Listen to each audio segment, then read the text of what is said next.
Hello and welcome to an episode of Who Knew in the Moment, the podcast. Today, I'm honored to have Char Modelle with me. Char is the owner of Boss Basics, and she is really focused on empowering people and then helping them build their brand, not only with social media, but also throughout their business. So, Char, thanks so much for being on today. Yes. Thanks for having me, Phil. It's great to be here.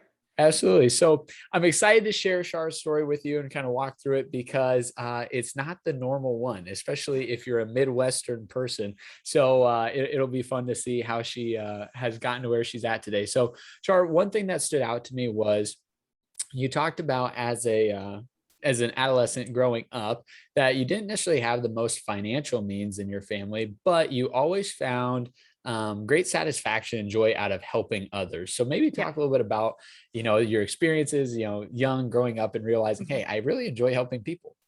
Sure.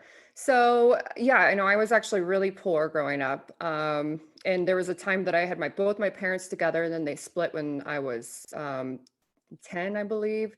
So I ended up living with my mom for a while, and then I moved in with my father.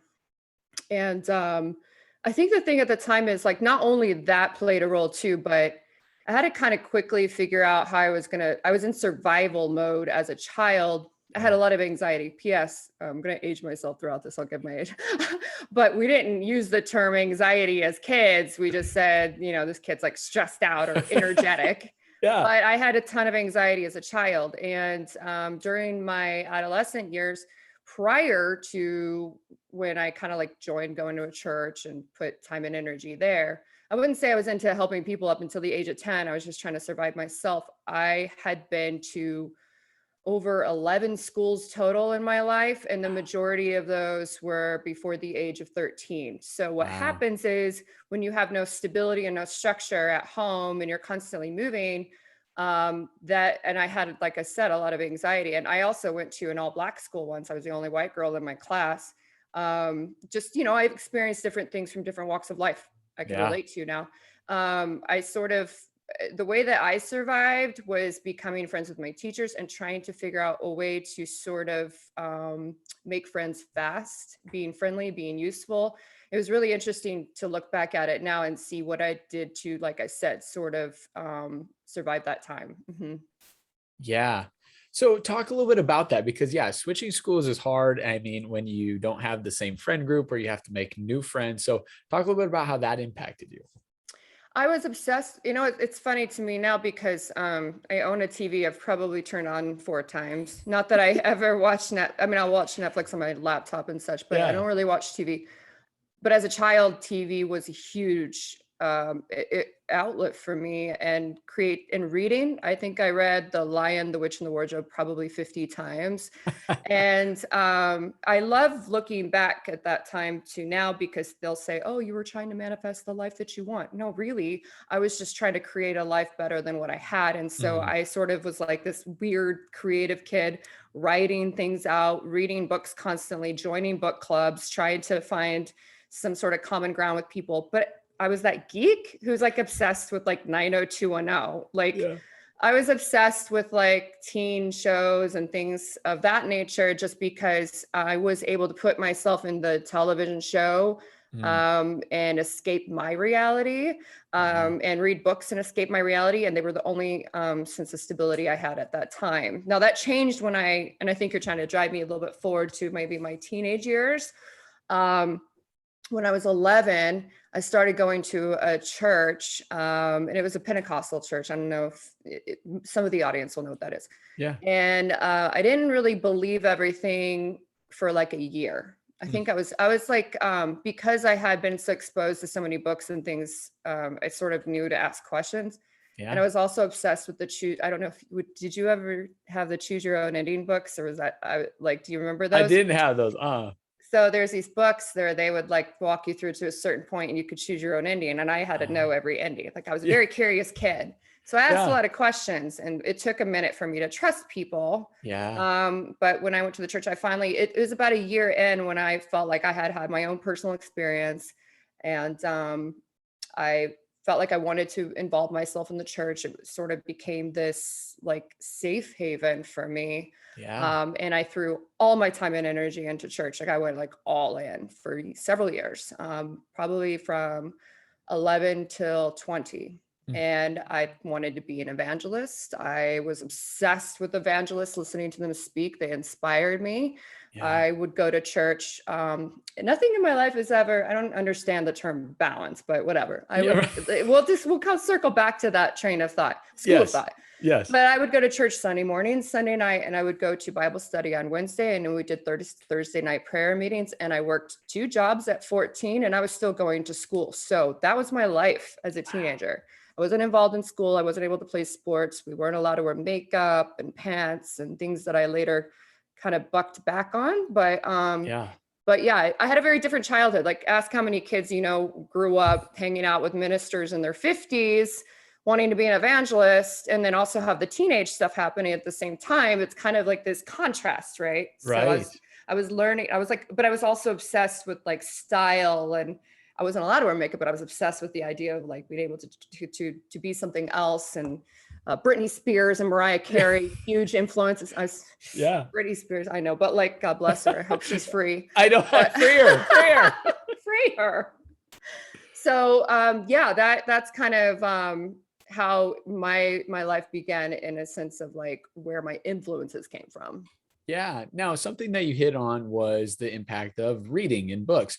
And you had mentioned that, Tony Robbins and Joyce Meyer were, two authors or people that you were able to get exposed to that impacted you. So talk a little bit about, even if you don't necessarily have that role model in your home or, really close to you in your life, how you can really, find that in someone that might be out there. Sure. I hope people do. I hope people understand that it's never a good idea to only have your influences within your own home Mm. or even in your own community. Yeah. Because you only can learn from what you're exposed to, and that can be very limited. Even Right. if you think you've had a lot of experiences and you're in a diverse area. I'm from Indiana, PS. Like, obviously, even though I was from a college town, I wanted to know more about the world around me. But there was a specific book that Joyce Meyer wrote, and I've seen it written time and time again. And anybody in the self-help, motivational, personal growth world will start to see. So we'll start to notice the similarities of 20 different belief systems and how they all kind of come from the same school of thought, but they're just delivered differently. Yes. So Joyce Meyer's was The Battlefield of the Mind. And I read that book when I was 15. That was a pivotal moment for me because I contemplated suicide at a young age, and I Yeah. would lock myself in my room. And I felt like, and I have to say this because people who are part of my journey, and I'm sure I play the same role in other people's stories, but Yeah. there's certain people in my journey that I will refer to, and I don't mean them harm, and I don't have ill will feelings towards them. They may not be in my life now, but they're part of my story. And I know it's just the same. I'm not perfect. I'm part of other people's stories. So when I say this, I truly mean no harm. But my stepmother at the time and I did not, that was a very destructive relationship for me. I needed someone in my life to believe in me, someone, Mm. just anybody. Yeah. And I didn't get it. And my biological mother had schizophrenia, and I had visited her in and out of mental institutions my whole life. And it was like kind of this thing that I hid as a child, because it was sort of like, I didn't know how to explain that. Like, Yeah. plus, just so you know, circling back to the book in a minute, I want to paint a picture here for people who understand why I was so drawn to read these types of books at 15. Yeah. I visited a mental institution at the time. They are not these beautiful centers. It was a house in the woods in Indiana, Right. in the back of the woods. And I saw somebody running and screaming. She had blood down her arm when I walked in. I was 9. I had to sign in alone and see my mom. It was not a good situation for me, but I was exposed to that early on. Yeah. And probably like just, I was trying to handle this trauma. And I'm like, I have 2 choices. I literally had these thoughts as a teenager.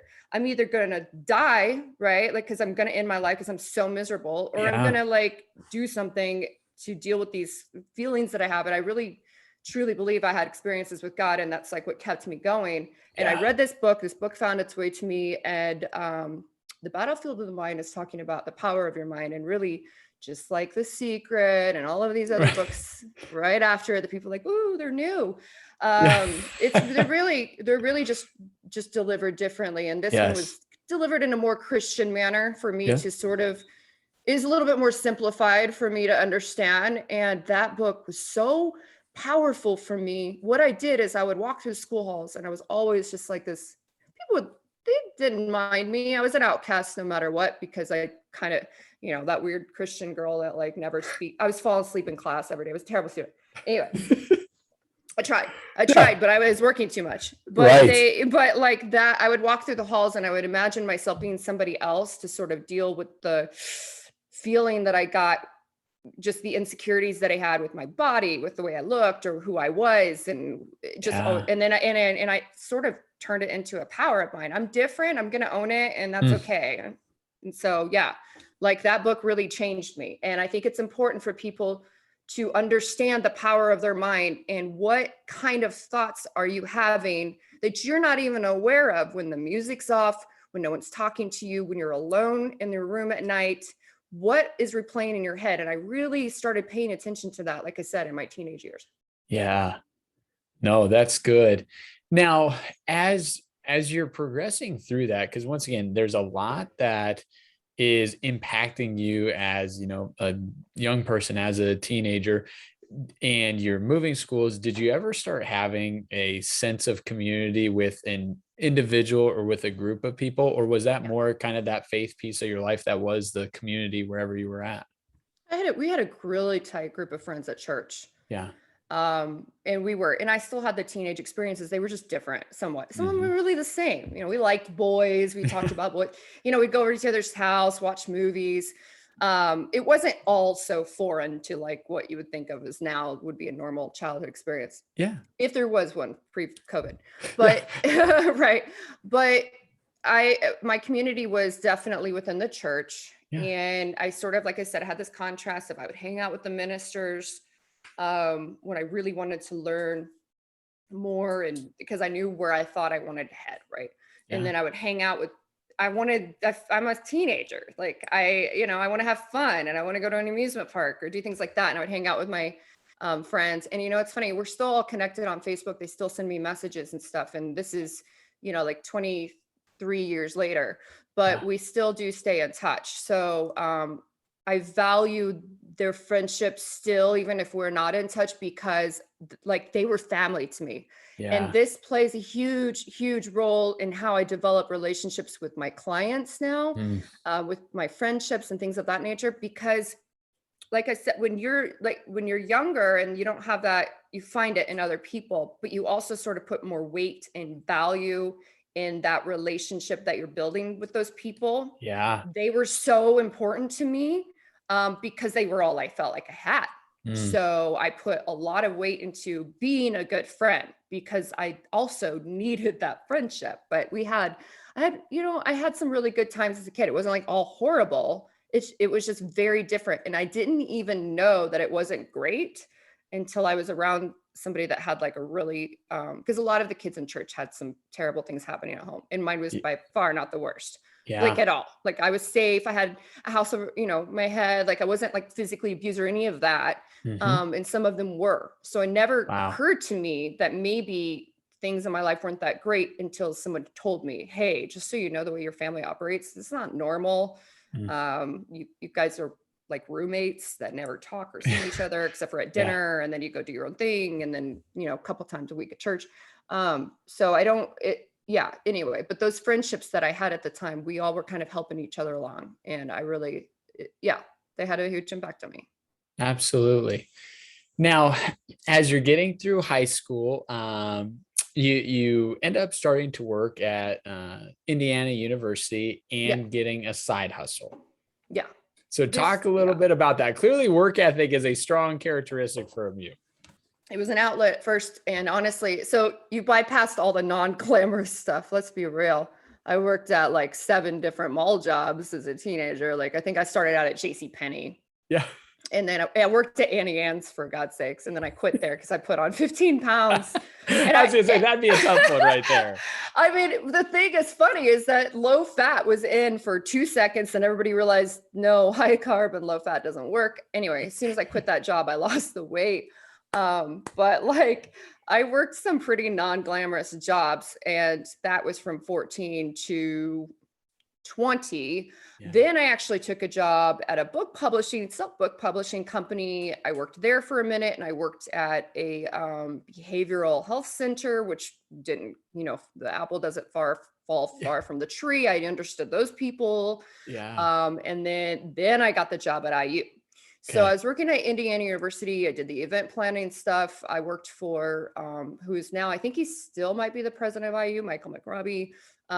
It was a very kind of like proper office. And then I moved over to theater and drama, and I felt like, oh my God, I can breathe. These people are creatives. I love it. Yeah. My side hustle didn't start until I moved to Las Vegas 11 and a half years ago. So basically, I had this moment in my life where I had a healthy relationship at the time, skipped over the unhealthy one. Woo. Okay, I was in a healthy one at this time. It Yeah. just wasn't what I wanted for my Yeah. life at the moment. And I threw myself in the fitness. I wanted to learn how to like put on muscle and all of this because I had walked away from the church at 20, Yeah. needed a new outlet. When I say walked away, it doesn't mean I don't have a relationship with God. I just realized that it wasn't in alignment with where I was headed, and I didn't believe everything. And out of respect with the pastor, I had a meeting with him, and I left like the best way you could possibly leave. Like I left. I wanted to leave a good impression, Yeah. and I remember something he said, and I apologize for backtracking, but if we No, we you're miss fine. these gaps, then Yeah. it doesn't Fill them in. really. Fill them in. So I had a meeting with the pastor, and I remember him saying, I said I can no longer go here anymore, and that was a big deal because I sort of became known in the church as somebody to like look up to, and Mm. like this figure in a way. But also, I was dating the misfit in the church, like the one, like I kind of found that contrast there. I was like, okay, I'm gonna date the one with the most, the rebel. Yeah. I was Yeah. like dating the rebel, but I was also the one the most involved. Always that contrast in me, like And so, but I told the pastor, I said, I just can't go here anymore because I don't believe the same way that you do. You teach this, and then you don't do this, and then you do that. And Mm. I said, and I feel like it kind of is a lot of opinion. And when I go to look things up, because I'm a fact checker, Yeah. it's not there. And he said, well, Ah. I would rather people go to heaven with a basket full too much than a handful too little. And I said, I understand, but I believe that's up to the person to decide. And I Yeah. left. And then I was like, what am I going to do with all this time? Yeah. And I sort of had to, and I'm like, well, I'm obsessed with fitness. And I was like, I'm going to be a fitness model. So I threw myself in that, hired a trainer, got serious. There was no girls in Indiana at the time doing weight training either. Like this is like a newfound thing. There's some things in the last, few, I don't know, couple decades. It's been pretty new. So I Yeah. was like the only girl training in the gym. People were like, who's that? What is she doing here? You know what I mean? So Yeah. so that's how Vegas came about. Was I was searching for a job in Vegas, well, actually California. But I went to the Olympia Expo, and I met a man there, and he goes, what are you here for? And I go, I'm here to find a job. And we were in line to get somebody's autograph out. Yeah. Jamie Eason. And he goes, well, I have a job for you. So this is when my side hustle began, right before I left for Vegas. I Okay. started finding promotional models in different states and building up a group Yeah. to launch his energy drink. And then I moved here, I had a breakup, and then I moved here. And that was 11 and a half years ago. The social media thing started. Instagram's only been around, I think 10 years now, maybe Yeah. 11. Yeah. The social media thing was always a thing. I was a MySpace girl. I don't know. I did the MySpace thing. I had a big Yeah. following on MySpace for a minute. That's like forever ago. And then I moved over to Facebook, and I would write these quotes and things that people would share. And I don't know why. It was like I gained like 20,000 followers in like a year and a half on Yeah. Facebook, and you can't buy a following at this time. They've been, like this is Right. pre buying bots. Yeah. And so that's how it slowly progressed into something more. It was a creative outlet for me. It was never meant to be my work. And then it sort of turned my work later. So Yeah, so there's a few different things we're going to kind of work our way through there. So one of them that you talked about and, was in the relationship side. And one thing that I thought was interesting is you talked about, there's power in being single and understanding your value as a person. And I mhm. think too frequently, right, people try and find their person that completes them. And the way I always kind of Sure. explain it is, no, you really need to be complete yourself and then find someone that complements you, right? The Right. things that you do well, they can make you feel better about, or you make you do better. And the things you don't do so well, maybe they do a little bit better and can complement you that way. So talk a little bit about the power of being single and, being complete prior to, joining a relationship and then finding the attachment there. Sure. And I'll be completely transparent. Dating's current struggle. Like it's not like I've mastered this for Yep. anybody else out there, especially right now. And um, so, the thing is, I was single a lot of my teenagers by choice. But then I had entered a relationship for 6.5 years. Kind of missed my normal dating years. Yeah. Never went, and I also didn't get to go to prom and all of that. So I kind of missed these like moments in your sort of like those pivotal moments as a kid where you're like, oh, I'm an adult. Yeah. And then when I left that relationship, I think maybe I was single for only 3 more months. And then I met another guy and he really wanted to be in a relationship with me. And it sort of just made sense because we're seeing each other every weekend. And I was like, well, it's been going for three months now. Like we might as well just, sure. I kind of like sure it, even though I wasn't ready. I kind of felt like I knew I wasn't ready to be in another relationship, but I went ahead and got in that one too. And we were together for 3 years, 10 years of my life in a row Yeah. from 17 until 20, well, almost 28. Yeah. I was in a relationship, and which is so crazy because since I moved to Vegas, I've dated people for months at a time, but I've only been in a solid relationship where we were like publicly in a relationship for like a little over a year Yeah. and almost 12 years. So for me to sit here and spit out relationship advice, I'm like, well, surely I'm either A, not doing something right, or I just haven't found the right person. I'm very transparent about that. But Yeah. let me say this. I'm not in a relationship by choice because I don't want to be in the wrong relationship. And it's not about when you value yourself, it's not about, oh, you owe me this because I'm this type of person. And it's not about putting yourself up on a pedestal. Like when you know yourself in and out, you know what it's gonna take for the relationship to work. Yep. And what makes me maybe a little different than the not like everybody, not that I'm special, but makes me a little bit more different than maybe just the general crowd, the general population looking for somebody to date is when I'm huge on personal growth. I'm Yeah. also very aware spiritually. I take care of myself physically. I'm ambitious and I'm surrounded by very powerful women that I contribute to with my work. You need to be really secure to date somebody like that. I get it. I don't know, even from the opposite spectrum, from the opposite side, if I would feel 100% dating somebody in my shoes. I'm being honest Yeah. because I'm independent. I travel all the time. I'm very opinionated. I know what I believe. I know where I'm headed. Um, and I've been through the relationships that didn't work to know what works. And I also think it's important that you personally grow too, because if I'm growing and you're not, then what happens is that person's going to say, well, I'm bored because Yeah. I'm not investing in the relationship anymore. A lot of times people they're investing in the high. They're investing in what they get in the moment that makes them feel good. They're not trying to invest in something to build. Mm. And I'm looking to invest. If I'm going into a relationship, I'm wanting to build something. I'm not going there just for self gratification, which honestly will eventually fade. Yeah. And it takes somebody who's really been through it and knows themselves through and through to date somebody, because I've dated people who we weren't balanced on the same, I don't know how to say it, but we weren't on the same page Yeah. because I was trying to light. When you're around somebody who's aware of what's going on, it shines a light on areas that maybe you don't want to see, Right. because I'm going to challenge that maybe we work on this and we keep going, and that other person's going to go, I didn't really sign up for this. Like Yeah. I was signing up for the hot girl I saw in the picture that I thought was just going to be like easy to date. And I was just going to Yeah. easy. I wasn't really signing up for you to be a reflection of what I could be or work on, Mm. because she's constantly working on herself and sees her flaws. I wasn't really signing up for that. So, and my friends have told me men date you thinking they're going to get one thing, and then they didn't know they were going to get like the female Tony Robbins on the other side. They weren't really signing up for that. And I'm like, I Yeah. get it.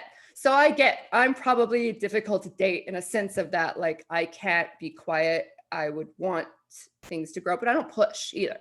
Yep. I'm very understanding, I'm very caring and all of the things. I don't push. It's just an internal pull that people feel. And again, not everybody wants to sign up for that in their friendships, in business, in relationships. It's all carried over. Sometimes people want to go clock in, clock out, and feel good like the day is complete and not have anybody make them question what it is that they're doing in their life and if it's fulfilling or not. Yeah. So there's a lot of good just nuggets in there for people to take away. Whether you're in a relationship or not, I think, some things to highlight are one, find someone that's equally yoked with you in wanting some of the same things. Now, to your point, Char, there's certain times in a relationship where one person might be doing more pulling or prodding. And, that's just part of having a balanced relationship. You're not always going to be at your best version, but you really should be finding someone that wants to kind of progress in a similar manner as yourself. But I think a second thing that you hit on was the idea of I'm electing to be single. I think, too many times people find themselves saying, well, maybe this is the best I can ever get, so I should settle for this. And I think when you know what your value add is, you're not willing to just settle for something. You want to continue to look until you can find someone that you feel like, is at the same level as you. Yeah. And I want to say this for people out there who like this comes from also like I've been in situations where I was rejected or I rejected other people. I Yeah. probably would have continued down the road and investing that relationship had it not ended.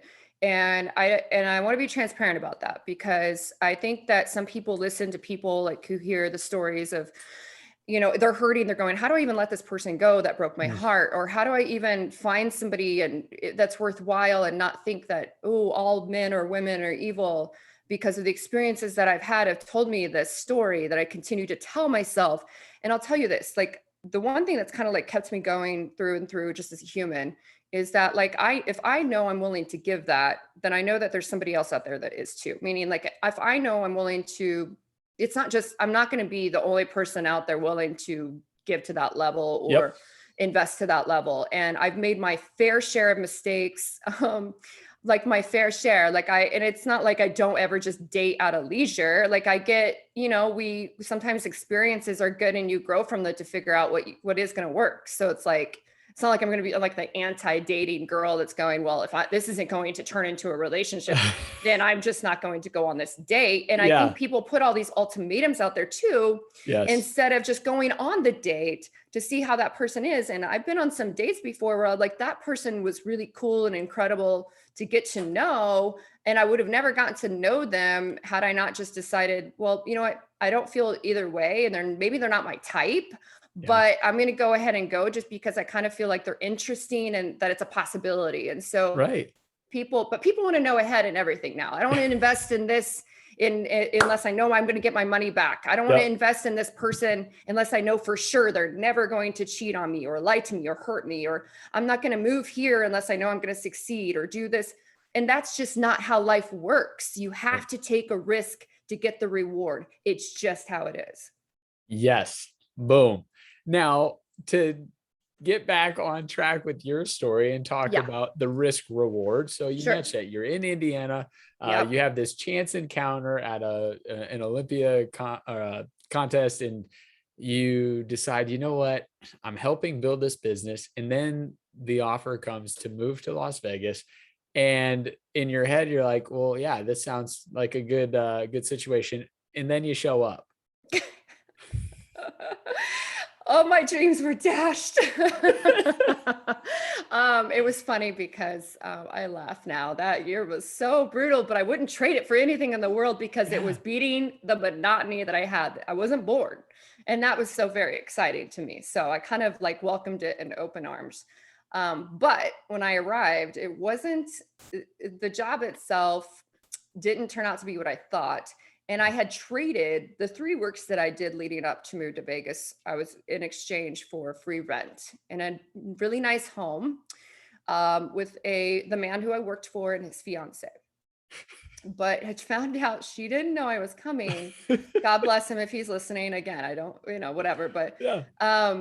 she didn't know I was coming till 11, like 11 days before I arrived. And I had been in communication with him for months. So what happens is when you bring a younger woman in and you make all these assumptions, and I am green from Indiana. I mean, at least I know quite a bit considering because, like I said, I had a lot of life experiences, but I walk into this scenario where there was all these assumptions and I'm going, "Oh my God, I'm just trying to like do my marketing job." That didn't happen. The company went through a lawsuit. They didn't launch. I was only allowed to use the sometimes I say things and I'm like, should I just put this out to the universe for the world forever? But it's part of my story, right? Yeah. But I had to use the garage refrigerator. I wasn't allowed to use the one in the house.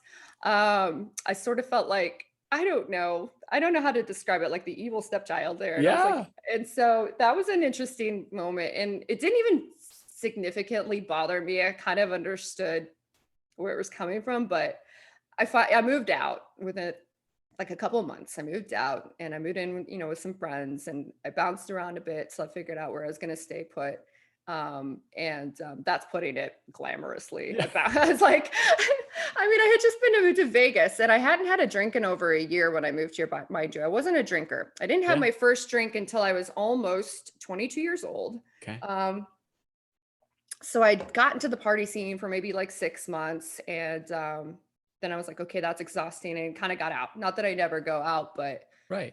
you just kind of like, that's how I met people. And let me tell you Yeah. something, if you go to a new city, younger, take every invitation out and get everybody's contact information. And I Right. started networking and the heck out of the city and maintaining those friendships too. And the people that I met the first year in Vegas, and then a lot of them are a piece of my journey. They're my best, closest friends. I've known for 11 years now, and they're the ones that are always in pictures with me, or I'm always talking to. Like most of those people have been in my life Yeah. from the first year, and they say when you move to a city that the first 6 months that you're there is often the friendships that you have those 6 months are the ones that you end up with for life. So it's really Mm. interesting that that actually was true for me. Yeah. So yeah, so I started working out for him, and then it didn't work. And then I did trade shows. Someone said you should work trade shows, and I go, "What is that?"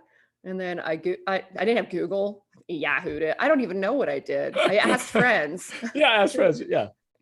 I was like, "What is that?"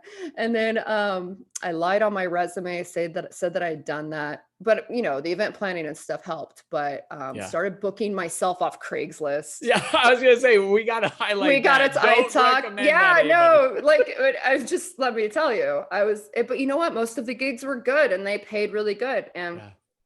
I booked myself solid as a promo model. And I noticed a lot of the girls at the time would show up and they just kind of like, oh, I'm here to be pretty. I was a hard worker. I was ready to be like, no, why would you just put me here to be pretty? Like, put me to work. Yeah. Help me. I'll sell. I'll learn the business. I was very hungry. And that still plays to who I am today. Still, I'm always hungry to learn. And so I would learn about these brands. And that is where we get into what I'm doing now. PS, for imagine, how do you quantify the value of 11 years of me working hundreds of trade shows, I don't even know how many people, Yeah. learning their brand and their message and how to deliver it. I would do it in seconds. I would learn it in Mm. seconds. And then that's when they started asking me to do the social media thing. They saw I had a presence online and I would talk about it because it was like a creative thing. And they would add me because they stalked me to look at my images to see if I was pretty enough to do the job. And I Yeah. would show up and I'd be like, look, I know I'm in a dress and stilettos, but like I actually can do other things if you want. Some of them wanted me to, others wanted me to pipe down and stand in the corner. Yep. And so I'm very glad I don't do that kind of work anymore because that was really difficult for me when I knew I had a stronger message than that. And my goal was always to be, at the time, I thought like more of like a motivational speaker. Now it's more of a business strategist, life Yeah. strategist stuff. That's where the Tony Robbins thing Yeah. comes in, as he was a huge influence of mine. Then it's like the Gary Vaynerchuk's, Marie Forleo's. There's so many now, but I was like, I want to be that, do that, and be able to travel. I accomplished my goal in starting work from home in the last 3 years, thank God, before the pandemic. Yeah. And there's a lot of freedom in that, especially in a city where you are paid to be one thing and you're trying to push back and be another. And I've been able to be like, look, I can be both. I can Mm, show up and be, you know, in a dress and stilettos and look nice, and I can yeah. be a powerful businesswoman. Yeah. So, as you're transitioning to Las Vegas, a question that I would have is, sometimes people like to leave a certain situation so they can kind of create their new situation. Other times people, it's like, hey, that's a part of me and I'm okay with that. But sometimes it takes people a while to get to that point, right? So as you Yeah. transitioned to Vegas, was it, hey, I kind of want to leave, Indiana and life there behind and just recreate myself? Or were you always like, this is my story and I want to embody that now? I had pre-planned my life since I was 13 about Yeah. like I tell my parents I'm moving into California. When I'm Yeah. 13, I was like, I'm gonna move there. I didn't know what I was gonna do yet. Yeah. Because I was writing, I was entering writing, I was into drawing, I was into all kinds of things. And let me circle back to that too about the people who are multi-passionate and the struggle with that, because I Yeah. think a lot of my clients used to struggle with that too. So remind me to circle back. Yeah. But the thing is, I came here knowing that I thought to be in the fitness industry just because it was a target Mm, for me to start. I wanted to find success so I could ultimately do what I wanted to do, which was to help people build their own yeah. and find their voice and find their value. I knew what it was like to feel like not valued Mm, and not it's more than that, just feel like, why am I here? I have no passion and no drive to continue. I've been a catalyst, and I say this humbly, and I believe whatever, like I give God credit where credit's due. yeah. But I've been a catalyst for a lot of people in major changes in their life. Mm, And that's only because of all of the suffering or the transitions and the changes that I've been through. So I understand what it's like for them in yeah. their shoes. I can say, I've been there. I know what that's like. And I Yep. wouldn't have been able to be there or even to care had I not gone through it. So let me Mm, tell you, had I been in a life where I was fed the silver spoon or whatever, and I don't fault people for those. yes. And I think it's a shame that people do. Oh, they've had all of these things given to them. And no, good for them. Yeah. Thank Right. God. Like, I'm so glad that they got to have those things. Like, somebody out there needs to experience that. And then they have their own challenges. So Yep. I want to say that when I say I didn't have the silver spoon fed in my, with my mouth or whatever the analogy is, but that's what gave me a hunger and a drive to help other people, was Mm, because what relieved me was the feeling I had when I knew I helped somebody. yeah. And and I and I remember I went through a breakup at the time, and it wasn't about the relationship. It wasn't about that relationship being so important. It was about how much weight I put into that relationship. Mm, And I lost myself. yeah. And so when it crumbled, I crumbled with it. And I went, and that was another time where I'm like, how can I feel better during a time I feel like crap? And helping people was the only relief I had. So I like buy people coffee behind me and like Yeah. do random stuff to help, give food to the homeless. And I didn't put it out online and tell people about it. I just did it. Right. And that I'm telling you, if you feel bad and you help somebody else out worse off, boy, does it change the way that you're looking at their perspective of your world. Suddenly you're like, wow, you know what? I have a home. Like, things Mm, aren't so bad. yeah. So I knew that even though I was doing the trade show industry stuff and the promo modeling stuff, I was still trying to figure out, how am I going to find success so I can do what I ultimately want to do, which was to help people. And the I would the social media thing was a side thing that I was good at. Yeah. But I actually, after that breakup, I took I took a step backwards, did something I said I would never do, and I fully respect the people that do this job now. But I took a cocktailing job out Yeah. in the sun for 40 hours a week, and from 4 a.m. to 8 a.m. I worked on my social media business because I had a contract with a company, and they did beauty trade shows and events, and I was helping them build up their influencer pool Yeah. on a larger scale. Like 200 influencers was the goal, and was building up their social handles. I was doing that, and then I was working 40 hours a week at a pool, I hate the heat. P.S. I don't know why I'm in the desert. I'm more of a, I have no idea how I stayed here. I'm actually more of like a fall girl. Yeah. But that moment, what that moment was, and let me tell you something, when you're miserable, when you're in a situation where you hate your job and there's no end in sight, and you push yourself to do the grind of the work that you really want to do. It took me being miserable during that pool season for Mm. me to go, I'm not afraid anymore. I'm going all in. And I got a contract randomly when the pool ended. This is so, my life is all over the place. I had a contract to do like this dating life, like coaching. I'm a date coach. Like I'm single, like, whatever. But I mean, I could give great advice. I don't know if Yeah. I'd follow it, but so they gathered these influencers and it was a very good pay. It was really good pay. Yeah. So I ended the pool and I started out doing I was still doing social media, but I didn't have enough clients.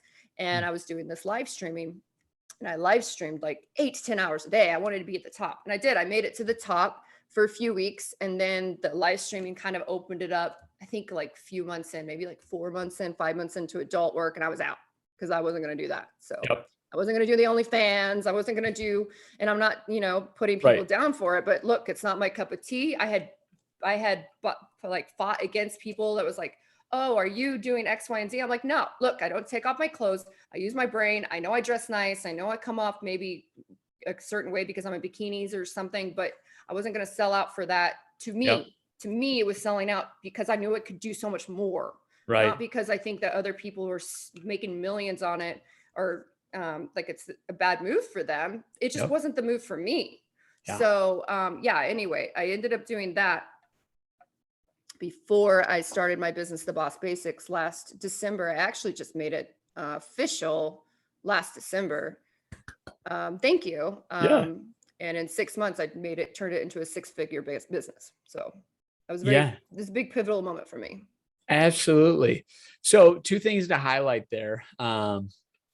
Is one, as you're growing your influence and as you're getting connected in Las Vegas, you actually get a pretty cool recognition 2020 as being influential in Las Vegas.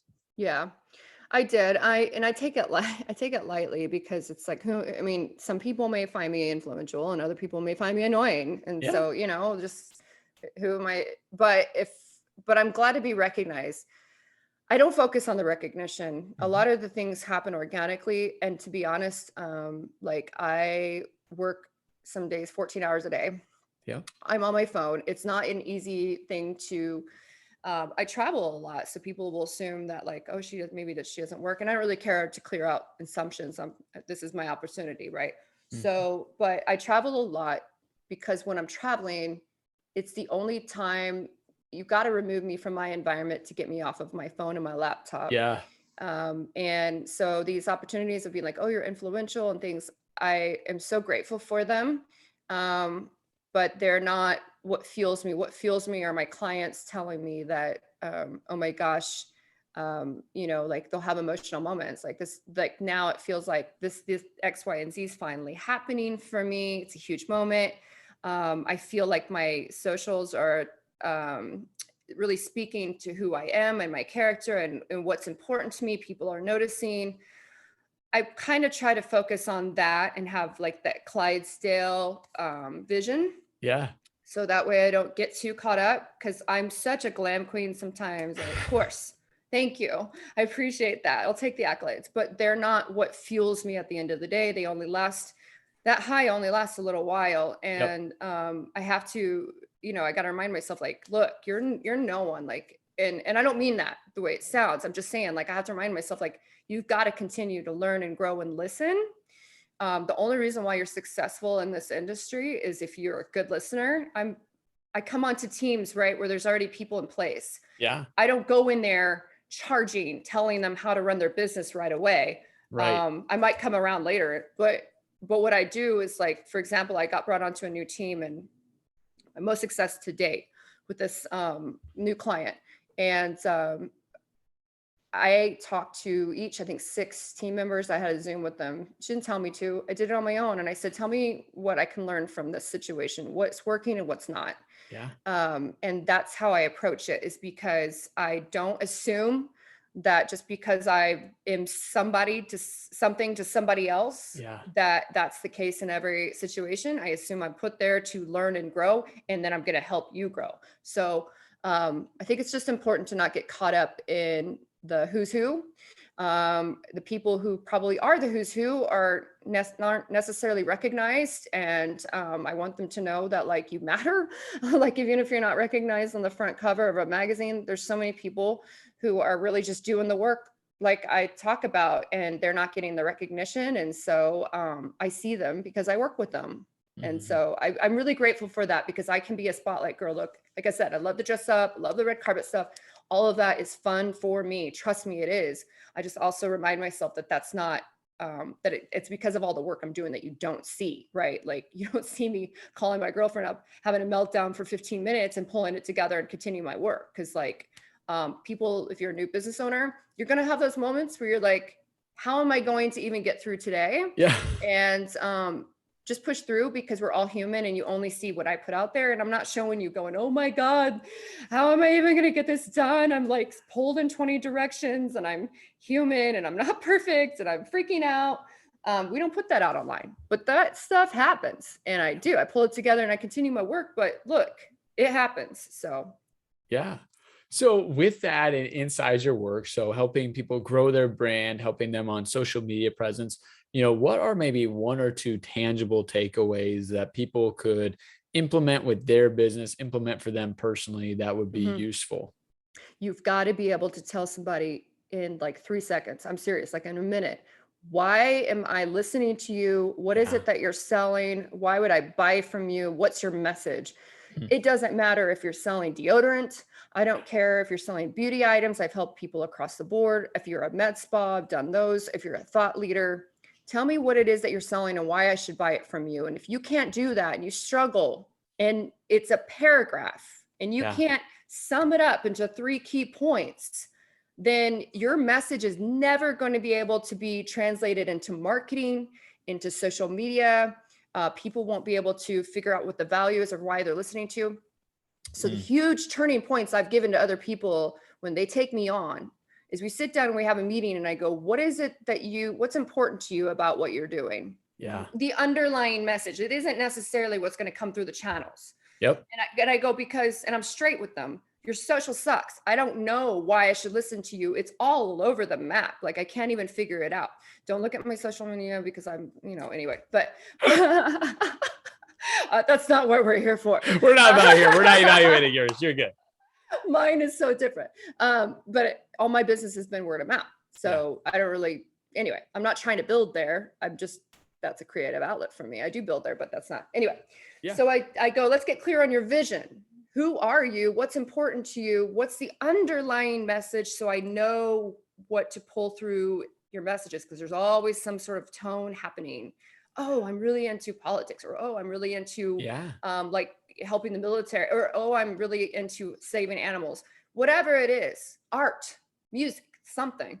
Tell me what you're passionate about. Let's really like narrow it down. So we get clear Yeah. on that message and like the 3 key things that come through at all times. And it's amazing to see people will jump aboard when you're consistent with Yep. who you are, what it is you're doing, and why they should buy from you or listen to you. Because let me tell you something, social media, on Facebook, people who know you will sit and read.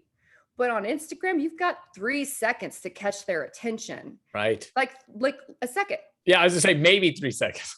So if the bio is junk Yep. and it's not clear in the bio, literally spell it out. This is what I do. This is where, what I'm doing, selling. And the graphics aren't matching what you're doing, unless you already have a major following, or unless you're already successful and people know your name. Right. You've got to give people, basically it's that I'm a designer. I'm basically sitting there and creating and designing. I do overhauls. I didn't even tell people what I do. People hire me. I have 7 ongoing clients, and I'm basically their business and brand strategist at all times. I'm their guru in the pocket. And I also do their social media channels, and sometimes I work on a team and sometimes I work alone. And we make sure that when we're pushing out the content, that it's cohesive Yeah. on all channels, even though it's delivered differently. Yep. So that's what I do. Expensive because there's only one of me and I haven't found a way to scale my business yet. I'm going to, but we're just not there yet. So but I do offer overhauls, so you can hire me to redo your page. I'll give you a plan, like a 6-page business branding, social media plan, and then you can hire me for consulting. That's where you'll get most of the value. And then there are spaces that I'm going to fill, probably hire somebody on to help with the managing. But what I can't do, and this is why a lot of social media managers suck, is they take the content and they just crank out content, and they don't know why they're doing it. They don't know why they're selling it. They're just trying to put up a pretty image, Mm. and there's no message coming through. I've got it. I'm like, how do you do that? Your social media is literally a representation of your voice and who you Right. are. You've got to know. I go to work on the foundation. So Yeah. when somebody tells me I'm not exactly sure what I want to do yet, I go, cool, go to work on yourself, figure it out, and then come back to me, because I can't tell you what that is. Yeah. Use circle, I can help you get clarity. But if you don't even know why you're doing what you're doing, that says to me a couple of things. And I don't work with people like this. I just want to be popular online. I don't work with that. Yeah. You want to have an audience, but you don't even have anything to feed them. Right. Why am I going to sit here and help you break the bread? They're going to starve to death. Like, it's literally going to run out. Yep. Like, what is it in you that, like, you've got to learn how to feed yourself first. Go to work on yourself, go to work on your business, figure out who that person is before you have an audience, because the audience is going to go away. Yep. And the sales are going to die. You're basically going to be a one-hit wonder and sell something, and then it's just going to collapse because people are going to want to come back and you won't even know what to do. Well, I built this up, but what for? So that's the takeaway. You've got to really know what it is you want and why you're doing what you do. What's going to drive you on days where you're like, fuck it, I don't want to do this anymore today. Right. What's going to drive you? Because Yep. it's not going to be just another, $100 sale. You're so spot on. And, there's a lot of people that have different ways of saying a similar thing, but it's, you have to be willing to do the hard tasks much after the time frame in which you were excited about it passes, right? Right. It's easy to say when you set that, hey, year-end goal, all right, I'm gonna do whatever it takes. And for the first week, you really feel that way, but then all of a sudden it's, 5 months into the year, things aren't going as planned. It's like, but are you still committed to doing what you need to do to get your end goal? And Phil, and that's like so important, like I said, in relationships and dating, Yeah. in your Yeah, work, exactly. in fitness. I Yeah. mean, I don't always maintain a six pack, but I waver back and forth. But people are like, how do you do that? And I'm like, it's consistency. Like, I've been Oh, working out for years. It doesn't mean I don't have a drink or enjoy, chocolate and things like yep. that. But like, consistently, I work out. I do these things, or I get up at 5 a.m. almost every single day. I get up at 5 a.m. When I'm Yeah. traveling, that varies based on time zones. But like, and look, if I need to sleep in, I'm going to sleep in sometimes too, but I'm consistently a certain way.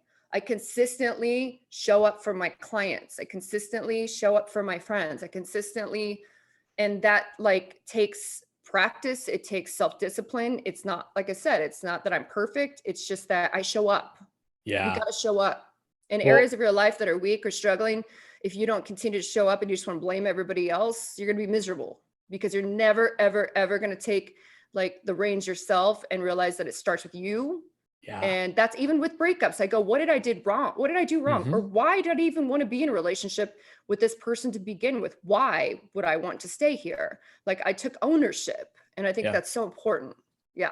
Yeah. Well, and I think something that you hit on there is that idea of discipline versus motivation, right? Motivation wears off.